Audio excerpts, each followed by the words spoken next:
ইলিয়াস হোসেন সবাই বাংলাদেশে তাকে চিনেন। এখন তো বেশ বেশ মানে কি মানে বিশাল সেলিব্রিটি ব্লগার। ইউটিউবে বাংলাদেশের উদ্দেশ্যে যা যা নির্দেশ করে, বাংলাদেশের একটা বিশাল জনগোষ্ঠী আছে, তার নির্দেশ ফলো করে অনেক কাজ করে। যেমন এই ইলিয়াস হোসেন এবং পিনাকি ভট্টাচার্যের নির্দেশে ওই যে 32 নম্বর বাড়ি ভাঙ্গা হয়েছিল, এটা তো সবাই জানে আর কি।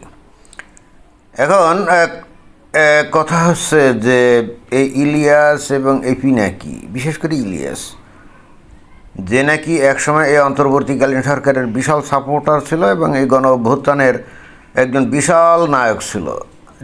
অনেকে অনেক কথাই বলতে পারেন, কিন্তু এদের ভূমিকা অস্বীকার করতে পারবেন না। জনমত গঠনে এই দুইটা মানুষ, এই ইলিয়াস হোসেন এবং পিনাকি ভট্টাচার্য, এই সোশ্যাল মিডিয়াকে ব্যবহার করে বাংলাদেশের মধ্যে একটা বিশাল মানে কি বলা যায়, একটা জনমত গঠন করছিল।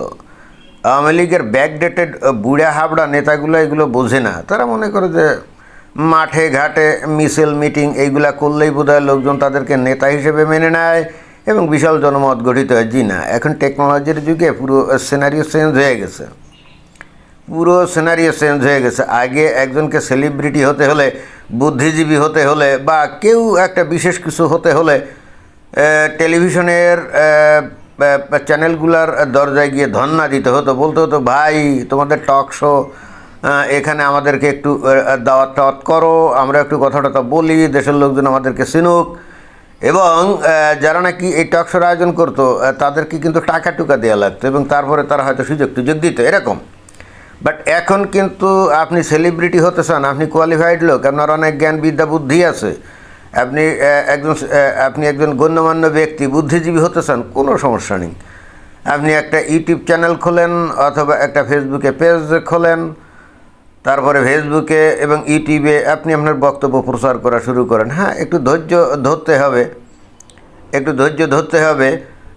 আস্তে আস্তে দেখবেন যে আপনি সত্যিকার অর্থে আপনার যদি জ্ঞানগম্যি থাকে, বিদ্যা বুদ্ধি থাকে, আপনার কথা যদি আকর্ষণীয়ভাবে মানুষের কাছে উপস্থাপন করতে পারেন, আপনি কিন্তু সেলিব্রিটি হয়ে যাবেন। এখানে কোনো মিডিয়ার দ্বারস্থ হওয়ার কিন্তু দরকার নেই। এবং ইন্টারেস্টিং ব্যাপার হচ্ছে, বর্তমানে বাংলাদেশ কেন গোটা পৃথিবীতে আমার ধারণা ওই যে মেইন মিডিয়া যেগুলো আছে না, এগুলো মানুষ এখন খুব একটা দেখে আমার তা মনে হয় না।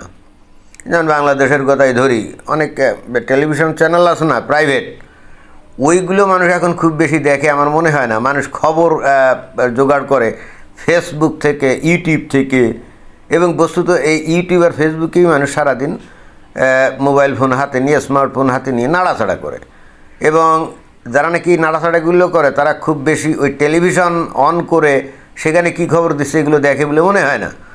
সুতরাং এখন এমন একটা যুগে আমরা চলে আসছি যেখানে মানুষের নিজস্ব স্বকীয়তা, জ্ঞান বিদ্যা বুদ্ধি থাকলে, যোগ্যতা গুণ এগুলো থাকলে সে নিজেকে প্রতিষ্ঠিত করতে পারে। এটা একটা বিশাল ব্যাপার, বিশাল অ্যাচিভমেন্ট। অর্থাৎ যারা নাকি প্রকৃত জ্ঞানী গুণী শিক্ষিত, তারা যেমন নিজেদেরকে একদিকে প্রতিষ্ঠিত করতে পারে, আবার এর একটা নেগেটিভ সাইডও আছে যে কিছু নেতিবাচক লোকজন যারা নাকি মানুষের মধ্যে ঘৃণা বিদ্বেষ ছড়িয়ে চটজলদি, তারাও কিন্তু পাঁপড় ভাজার মতো চটজলদি কিন্তু তারাও বিখ্যাত হয়ে যেতে পারে। তো যাই হোক, এখন এই আগস্ট যে বিপ্লব 2024 সালে, তার পিছনে এই যে এই ইলিয়াস হোসেন এবং পিনাকি ভট্টাচার্যের অবদান ছিল আমার কাছে মনে হয় যে বিশাল। কারণ এদের দ্বারাই মানুষ উদ্বুদ্ধ বেশি হয়েছে, একতাবদ্ধ বেশি হয়েছে। আর মানুষের মনে এমনিতেও বিক্ষোভ ছিল। বিক্ষোভ যদি থাকে সেখানে তাদের ইউনাইটেড করার জন্য এখন এই সোশ্যাল মিডিয়ার প্ল্যাটফর্ম সবচাইতে মোক্ষম এবং কার্যকর জায়গা। এবং যে কারণে অনেক মানুষই দেখবেন যে আস্তে আস্তে এই প্ল্যাটফর্মে এসে নিজেদেরকে প্রতিষ্ঠিত করছে। খেয়াল করে দেখেন যে বর্তমানে বাংলাদেশে যে পরিস্থিতি, অর্থনৈতিকভাবে, রাজনৈতিকভাবে, তারপরে আইন শৃঙ্খলার দিক দিয়ে বাংলাদেশের মানুষ কিন্তু প্রচণ্ড রকমভাবে বিক্ষুব্ধ। মানুষের নাভিশ্বাস উঠে যাচ্ছে, কিন্তু কিছু বলতে পারছে না। আবার অন্তর্বর্তীকালীন সরকারের বিরুদ্ধে আন্দোলনও গড়ে তুলতে পারছে না। অন্তর্বর্তীকালীন সরকার কি করছে, ওই নির্বাচনের মূলা ঝুলিয়ে এদেরকে কিন্তু সাপ্রেস করে রাখছে। অর্থাৎ বলতে চাচ্ছে যে আমরা তো চিরকাল ক্ষমতায় থাকার জন্য আসি নাই, আমরা তো 2 দিন পরে ইলেকশন দেবো, তাহলে এত চিল্লাচিল্লি করে লাভ কি? অর্থাৎ দেশের মানুষজন বিক্ষুব্ধ হয়ে উঠে পাল্টা প্রতি বিপ্লব যাতে না ঘটায়, মানে প্রতি গণ অভ্যুত্থান যাতে না ঘটায়, অন্তর্বর্তীকালীন সরকার এই টেকনিক নিয়েছে। এবং ইন্টারেস্টিং ব্যাপার হচ্ছে যে এখন এই ইলিয়াস অথবা এই পিনাকি ভট্টাচার্য এরা যদি নিজেরা প্রতি বিপ্লব ঘটানোর জন্য এখন আবার জনমত গঠন করার চেষ্টা করে, এরা আসলে কতটা পাত্তা পাবে আমি ঠিক জানি না। তবে এদের দিয়ে হবে না, অন্য মানুষ যদি এসে এইগুলা করে হয়তো তারা করতে পারে। যদি অন্তর্বর্তীকালীন সরকার এই নির্বাচন নিয়ে মনে করেন তো গড়িমসি করে তখন কিন্তু প্রতি বিপ্লব হতে বাধ্য। তো যে বিষয় নিয়ে আসলে আমি কথা বলতে চাচ্ছিলাম যে এই যে ইলিয়াস হোসেন, হঠাৎ করে দেখলাম যে এই ডক্টর মোহাম্মদ ইউনূসের প্রতি প্রচণ্ড রকমভাবে বিক্ষুব্ধ এবং তাকে নিয়ে নানা কথাবার্তা বলছে। এবং not only that, doctor Mohammad Yunus যে বাংলাদেশের জন্য কিছুই করে নাই এবং বস্তুত একজন সুযোগ সন্ধানী লোভী মানুষ, ক্ষমতা লোভী মানুষ, এই ইলিয়াস হোসেন সেটাই বলার চেষ্টা করছে। এবং একই সঙ্গে সে বলল যে এই ডক্টর মোহাম্মদ ইউনূসের ভাতিজা টাতিজা কারা কারা আছে তারা নাকি হাজার হাজার কোটি টাকা অলরেডি আত্মসাৎ লোপাট করছে দুর্নীতির মাধ্যমে, এগুলো সে বলল। অর্থাৎ আমরা ডক্টর মোহাম্মদ ইউনূসকে একজন অনেস্ট নীতিবান একজন ব্যক্তি হিসেবে আমরা জানতাম, এবং এই ইলিয়াসরাও একদিন তাদেরকে ওভাবেই উপস্থাপন করেছিল। বাট হঠাৎ এমন কি হলো যে ডক্টর মোহাম্মদ ইউনূসকে এখন খুব খারাপ একজন ব্যক্তি হিসেবে চিহ্নিত করছে, একজন দুর্নীতিবাজ, একজন নীতিহীন অসৎ ব্যক্তি হিসেবে চিহ্নিত করার কেন এই যে অপপ্রয়াস চালাচ্ছে। এক নম্বর পয়েন্টে আমার যেটা মনে হয়েছে সেটা হলো যে এই ইলিয়াস এবং পিনাকি ভট্টাচার্য এরা তো উভয়ই, ইলিয়াস আমেরিকাতে থাকে, পিনাকি থাকে কোথায় ফ্রান্সে, এবং দুইজনেই কিন্তু সেখানে রাজনৈতিক আশ্রয় নিয়ে আছে এবং ওদের কেস কিন্তু এখনও ফাইনাল হয়নি। অর্থাৎ ওদের কেস হিয়ারিং হয়ে ওদেরকে পার্মানেন্টলি থাকার জন্য অনুমতি দিয়েছে কিনা আমি জানি না। ইলিয়াসেরটা হলে হতেও পারে, কারণ সে তো 10 বছরের উপরে আমেরিকাতে থাকে। কিন্তু পিনাকি তার একটা হয়েছে নাকি, মনে হয় যে পুরো ফাইনালি হয় নাই, অথবা হলেও এমন অবস্থা আছে যেখানে তারা কিন্তু ওই আমেরিকা অথবা মনে করেন যে ফ্রান্স ত্যাগ করে বাংলাদেশে বেড়াতে আসতে পারবে না, এই ধরনের আমরা বৈধতা নাই। আসলে তাদের এই যে সাময়িক যে অনুমতি থাকার, এটা মনে হয় বাতিল হয়ে যেতে পারে। যে কারণে বস্তুত তারা কিন্তু এই যে এই অন্তর্বর্তীকালীন সরকারের আমলে তাদের আসার কিন্তু বিশাল সুবর্ণ সুযোগ ছিল, কিন্তু তারা কিন্তু আসে নেই। আওয়ামী লীগের আমলে তাদের জীবন বিপন্ন থাকতে পারে, কিন্তু এই অন্তর্বর্তীকালীন সরকারের আমলে তো তাদের জীবন বিপন্ন না, তাই না?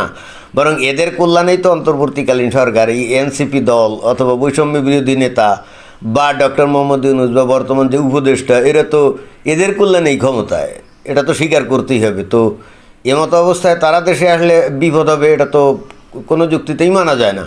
কিন্তু তারপরেও তারা কিন্তু বাংলাদেশে আসেনি। কেন আসেনি? তারা মনে হয় চিন্তা করছে যে বাংলাদেশে আসলে বা গেলে ফেরত যেতে পারবে না, অর্থাৎ ওই তাদের রাজনৈতিক আশ্রয়ের যে আবেদন নষ্ট হয়ে যেতে পারে, এরকম একটা আইনগত জটিলতা থাকতেও পারে, আমি নিশ্চিত না। কিন্তু তারপরও তারা বাংলাদেশে এই কারণে আসে না, তারা তো খুব ভালো করে জানে যে অন্তর্বর্তীকালীন সরকারের মেয়াদ খুব বেশি দিন তা না, এবং অতঃপর যে বা যারাই ক্ষমতা আসুক তাদের আমলে তাদের যে জীবন নিরাপদ থাকবে বিষয়টা সম্পর্কে তারা মনে হয় নিশ্চিত না। এরকম একটা হতে পারে, সামহাও তারা এরকম চিন্তা করে থাকতে পারে। কিন্তু তাহলে এরা যে বিশাল একটা আন্দোলন করলো বা বিশাল অবদান রাখলো, তো তার জন্য তাদের একটা পুরস্কারের একটা বিষয় আছে না? বাংলাদেশে এখন যারা ওই যে যারা নাকি উপদেষ্টা আছে বা যারা নাকি বৈষম্য বিরোধী আন্দোলনের নেতা টেতা ছিল, তারা তো মোটামুটি এখন আঙ্গুল হুলে কলা গাছ হয়ে গেছে অনেকে, তাই না? তো স্বাভাবিকভাবে এ ধরনের একটা সুযোগ এই দুজন ব্যক্তি তো চাইতেই পারে, এবং এটা অন্যায়ও না। আমি কিন্তু এটাকে অন্যায় মনে করি না, কারণ এরা যে কষ্ট করছে, যেভাবে জনমত গঠন করছে, যেভাবে গণ অভ্যুত্থানকে সফল করছে, তাহলে এরা তো তার স্টেক হোল্ডার, এবং সেই হেতু এদের তো কিছু প্রাপ্য আছে। একটা কাজ বিশাল করলো তো তার কোনো মজুরি নাই, তার কোনো পুরস্কার নাই, এটা তো হতেই পারে না। এখন এরকম হতে পারে যে গত 1 বছরের বেশি সময় ধরে বাংলাদেশে যারা নাকি সুবিধা সুযোগ নিচ্ছে তাদের কাছ থেকে এরা দুইজন হয়তো ওই আমেরিকা অথবা ফ্রান্সে বসে তারা সুযোগ সুবিধা নিয়েছে আমার ধারণা। একেবারে নেয় নাই আমি তা মোটেও মনে করি না, নিশ্চিতভাবে নিয়েছে।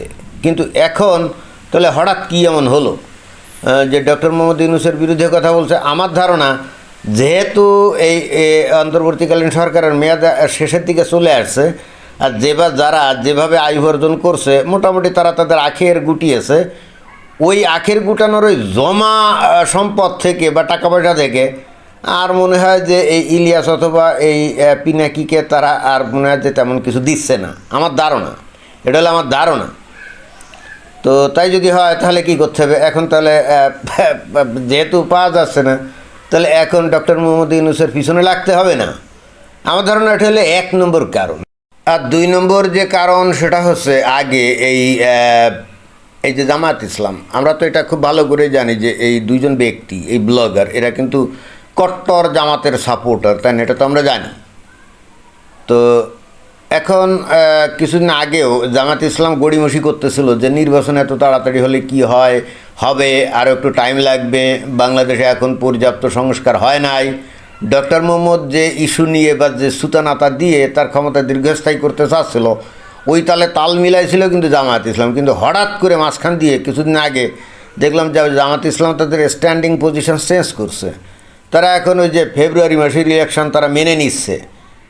মনে হয় যে তারা জরিপ টরিপ করে দেখছে বা মাঠ লেভেলে এখন যে সাংগঠনিক কর্মকাণ্ড তারা পরিচালনা করছে, তাতে তারা মনে করছে যে ফেব্রুয়ারিতে ইলেকশন হলে অসুবিধা নাই, তারা হয়তো জিতে ক্ষমতায় যেতে পারবে। এইরকম ধরনের একটা আত্মবিশ্বাস তাদের হয়েছে, এবং যে কারণে তারা এখন এই ফেব্রুয়ারি মাসের ইলেকশন হওয়াটাকেই গুরুত্ব দিচ্ছে, এবং যত তাড়াতাড়ি ইলেকশন হয় তত ভালো। এটাই হলো জামায়াত ইসলামের এখনকার স্ট্র্যাটেজি। হ্যাঁ, তো কথা হচ্ছে যে এরকম অবস্থায় অন্তর্বর্তীকালীন সরকার আবার কোনো মহল থেকে প্রভাবিত হয়ে এটাকে যদি আবার বিলম্ব না করে, কোনো অজুহাতে ফেব্রুয়ারির ইলেকশনটাকে আবার দীর্ঘায়িত না করে, তাহলে কী করতে হবে? যে ডক্টর মোহাম্মদ ইউনূসের উপর একটা প্রেশার ক্রিয়েট করতে হবে না? আমার ধারণা জামায়াত ইসলামের পলিসিতে এই ইলিয়াস হোসেন আর এই যে পিনাকি, এদের 2 জনকে বলা হয়েছে তোমরা এখন এই ডক্টর মোহাম্মদ ইউনূসের উপরে প্রেশার ক্রিয়েট করো এবং তার নানা কর্মকাণ্ড সম্পর্কে মানুষের কাছে প্রচার করো, তার ভাবমূর্তি নষ্ট করো, যাতে করে সে ছেড়ে দে মা কেঁদে বাসি এই ফর্মুলায় অ্যাজ সুন অ্যাজ ইলেকশন দিয়ে সেফ এক্সিট নিয়ে তাড়াতাড়ি বাংলাদেশ থেকে চলে যাবে। আমার কাছে কিন্তু এই দ্বিতীয় সম্ভাবনাটাকেই অনেক বেশি গুরুত্বপূর্ণ মনে হচ্ছে।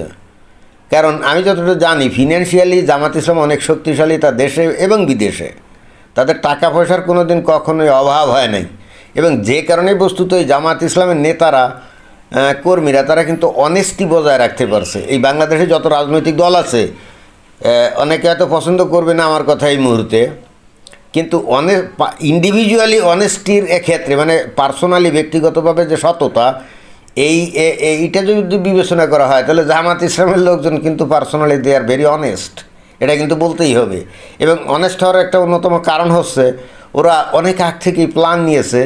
তাদের নেতা কর্মী তাদের যদি ফিনান্সিয়ালি যদি সলভেন্সি না থাকে, আর্থিক স্বাচ্ছল্য যদি না থাকে, তাহলে তারা আকাম কুকামে লিপ্ত হবে, 2 নম্বর চাঁদাবাজিটা দিয়ে দিকে লিপ্ত হবে। কারণ টাকা পয়সা না থাকলে তো যতই আল্লাহ বিল্লাহ করে না কেন, জগতে টাকা না থাকলে তো একদিনও বাঁচা যায় না, একটা পদক্ষেপ নেওয়া যায় না, এটা তো সবাই জানে, তাই না?